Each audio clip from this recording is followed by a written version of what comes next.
সুপ্রিয় শিক্ষার্থীবৃন্দ, আমার অনলাইন ক্লাসে সবাইকে স্বাগতম। আশা করি সবাই ভালো আছো।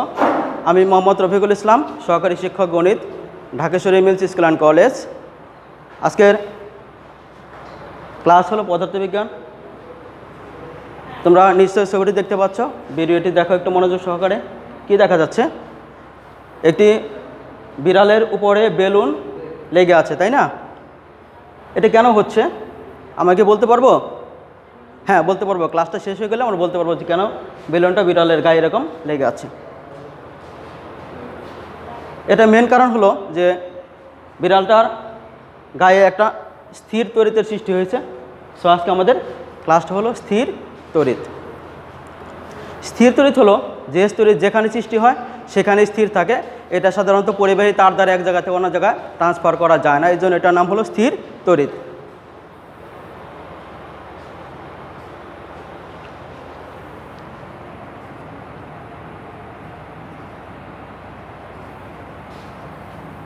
দশম অধ্যায় স্থির তড়িৎ। স্থির তড়িৎ।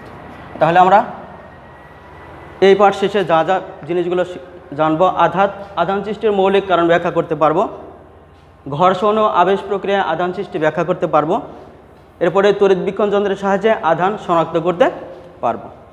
আসলে প্রথমে বলতে হলে আধানটা আসলে কি? আধান হলো পদার্থের মৌলিক কণিকাগুলোর বৈশিষ্ট্যমূলক ধর্মকে বলা হয় আধান। তোমরা জানো যে পদার্থ তিনটা মৌলিক কণিকা নিয়ে গঠিত, একটা হলো ইলেকট্রন, প্রোটন, নিউট্রন। এখন কোনো পদার্থ যদি ইলেকট্রনের পরিমাণ বেশি থাকে তাহলে সেটা ঋণাত্মক চার্জে আহিত, আর যদি প্রোটনের পরিমাণ বেশি থাকে তাহলে সেটা কি ধনাত্মক চার্জে আহিত। একটু বলে নিলাম আধান সম্পর্কে।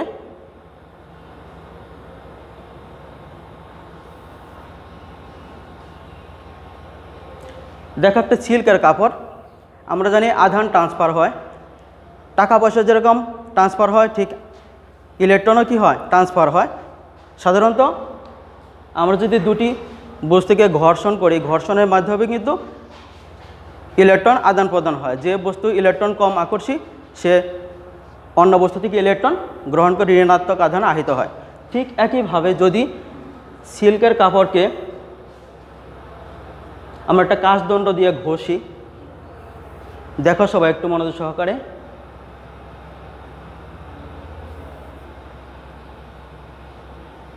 দেখো, সিল্কের কাপড়টাকে একটা কাঁচদণ্ড দিয়ে ঘষা হচ্ছে। ঘষার পরে আমি একটা সোলার বলের মধ্যে যদি আমার এই কাঁচদণ্ডটা এনে টাচ করি,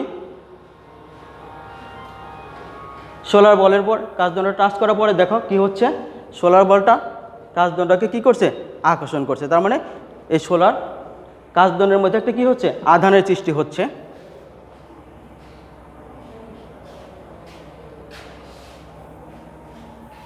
এটা কারণ বিশ্লেষণ করব। দেখো, এটা কারণ বলতে আমরা বলতে পারি যে প্রত্যেকটা পদার্থই ইলেকট্রন এবং প্রোটন নিয়ে গঠিত। সাধারণত কোনো পদার্থ চার্জ নিরপেক্ষ কখন? যখন ওই পদার্থে ইলেকট্রন এবং প্রোটনের সংখ্যা সমান থাকে। দেখো, যখন আমরা এই কাঁচদণ্ড এবং এই কাপড়টা যখন আমি ঘর্ষণ করি নাই, তার পূর্বে কেমন ছিল? এটা ইলেকট্রন এবং প্রোটন সমপরিমাণে ছিল। কিন্তু যখন আমি এটা ঘষলাম তখন কি কাঁচদণ্ড থেকে ইলেকট্রনগুলো আমার এই ফ্লানেলের সিল্ক কাপড়ের ভিতরে চলে আসলো। কেন? সিল্কটা হলো ইলেকট্রন আকর্ষী। আমি একটু আগে বলেছিলাম যে পদার্থ ইলেকট্রন আকর্ষী সে অন্য পদার্থ থেকে ইলেকট্রনকে কী করে? আকর্ষণ করে ঋণাত্মক আধানে আহিত হয়। পূর্বে ঘটনা আবার দেখাচ্ছি, একটু দেখো একটু সবাই মনোযোগ সহকারে। এবং ইলেকট্রনগুলো এভাবে ট্রান্সফার হয়ে আবার পৃথিবীতে চলে আসছে, আবার পৃথিবী থেকে বিনিময় হচ্ছে।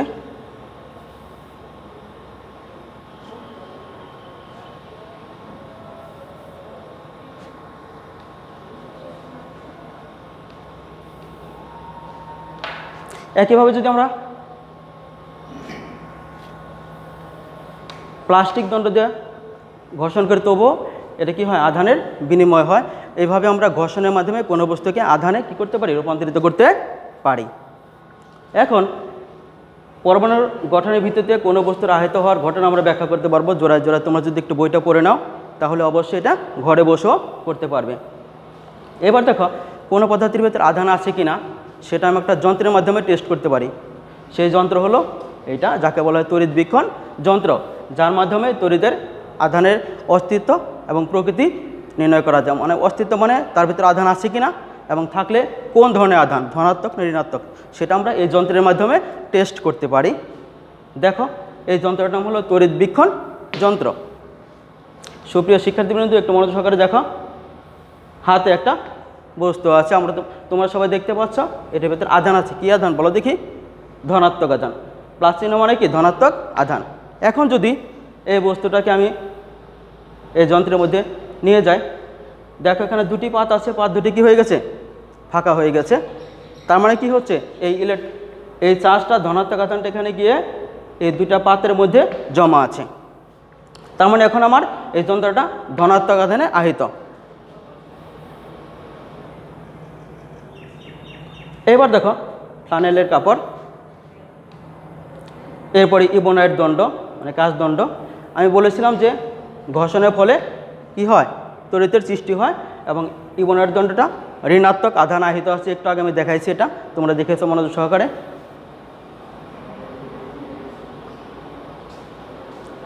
এবার দেখো আমি যদি এই ইবোনাইট দণ্ডটা এই যন্ত্রের মধ্যে টাচ করছি, করার পরে কি হচ্ছে? আমার এই ফাঁকা দুটা পাত ছিল, পাত দুটো কি একত্রিত হয়ে গেছে। এর কারণ হলো যে আমার পাতের মধ্যে ছিল কি? ধনাত্মক আধান, আর ইবোনাইট দণ্ড হলো ঋণাত্মক আধান।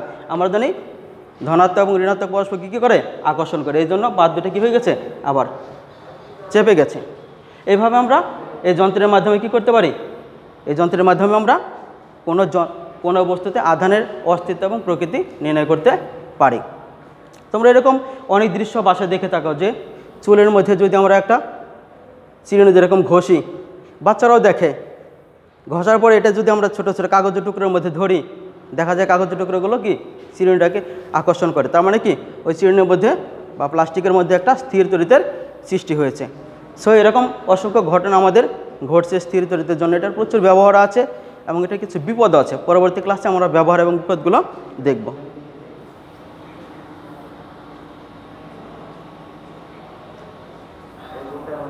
এটা তোমরা বাড়িতে বসেও পরীক্ষা করতে পারো একটা যন্ত্রের সাহায্যে, যে যন্ত্রের নাম তড়িৎ বীক্ষণ যন্ত্র। এর সাহায্যে ধনাত্মক আধান ও ঋণাত্মক আধান নির্ণয় করার কৌশল তোমরা বাড়িতে বসে করতে পারবা।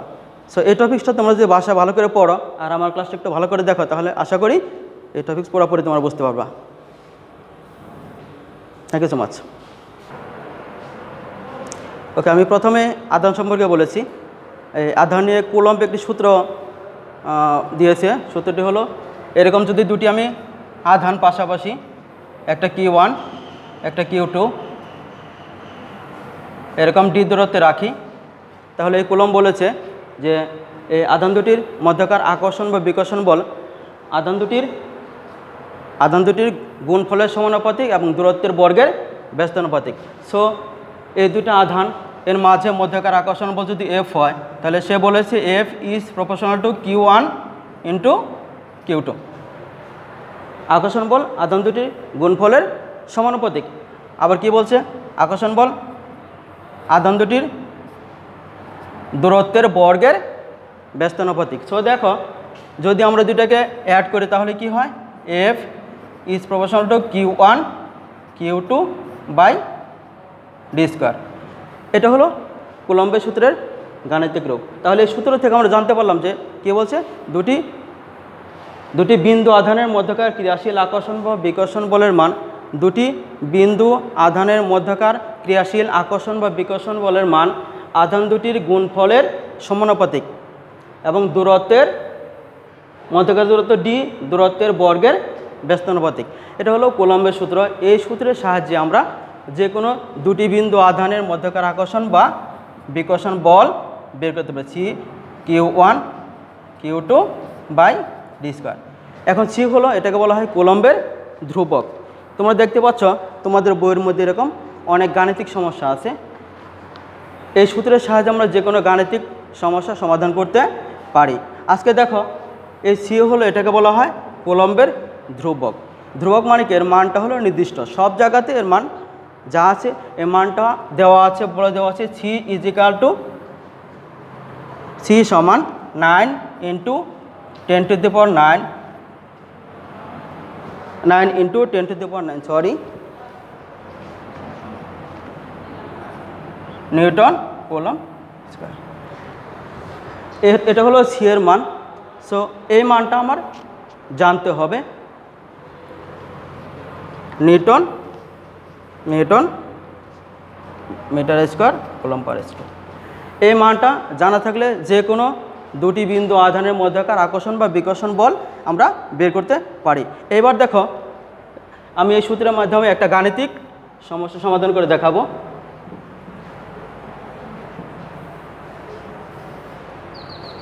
মনে করো আমি এখানে দুটি চার্জ বসাই দিলাম। দুটি চার্জ যদি আমি বসাই দিই, দেখো একটা হলো 20 কুলম্ব, একটা হলো 50 কুলম্ব, এবং এদের মধ্যবর্তী আকর্ষণ বল ধরো দেওয়া আছে হলো 2 মিটার। এখন এই দুইটা চার্জের মধ্যকার আকর্ষণ বল যদি আমাকে বের করতে বলে, তাহলে আমি এই সূত্রের সাহায্যে দেখো অতি সহজে বের করতে পারি। তাহলে আমার তথ্য যেগুলো দেওয়া আছে, তথ্য থেকে আমি কি জানলাম, একটা হলো Q1 সমান হলো 20 কুলম্ব, Q2 সমান হলো 50 মানে 50 কুলম্ব। তাহলে তথ্যগুলো প্রথমে আমাকে আমার প্রশ্ন থেকে আমি নিয়ে নিচ্ছি। দেখো এরপরে D সমান হলো 2 মিটার। এই তথ্যগুলো থেকে আমি এই দুটি আধানের মধ্যকার আকর্ষণ বল বের করতে পারবো। দেখো আমি একটু আগে সূত্র প্রমাণ করে দেখাচ্ছি। তাহলে আমি বের করব F সমান, একটু আগে আমি লিখেছিলাম যে সূত্র F ইজ ইকাল টু আমরা জানি F সমান C into Q1 Q2 by D square. দেখো আমরা এই তথ্যগুলো এখান থেকে নিয়ে যদি এখানে বসায় দিই, এই সূত্রের মধ্যে বসায় দিলে কিন্তু আমার অঙ্কটা হয়ে গেল। আমরা প্রথমে বলেছিলাম সি এর মান C is equal to 9 into 10⁻9 newton metre square per coulomb. এখন এই মানগুলো যদি আমি এখানে বসায় দিই, 9 সির মান 9 into 10⁻9 newton metre square coulomb per square. এরপরে কিউ এর মান হলো 20 কুলম্ব। এরপরে আমার দেওয়া আছে কিউটার মান হলো 50 কুলম্ব বাই হলো 2 স্কয়ার। এখন দেখো এই মানগুলি আমি এখানে আমার সূত্রের মধ্যে বসাই দিয়েছি। বসায়া যদি আমি ক্যালকুলেশন করি, তাহলে দেখো এটা মান আসবে 2.25 ইন্টু 10⁻12 নিউটন। দেখো আমার অঙ্কটা কিন্তু সহজেই হয়ে গেছে।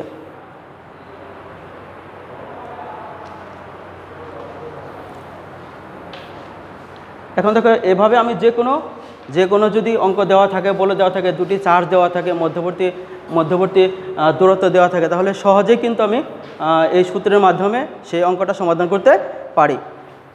এবার দেখো আমি একটা অঙ্ক দিচ্ছি, তোমরা ওই বাড়ির কাদের সাথে মিলে এটা একটু করে ফেলবা, দেখবা অতি সহজেই করা যাবে।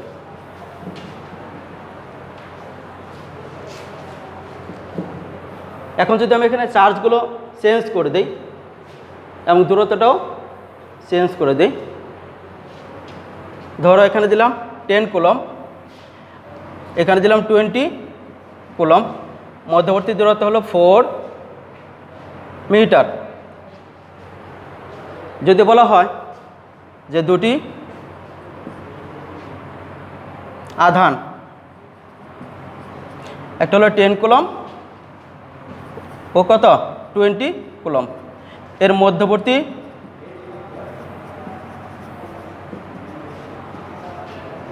দূরত্ব 4 মিটার হলে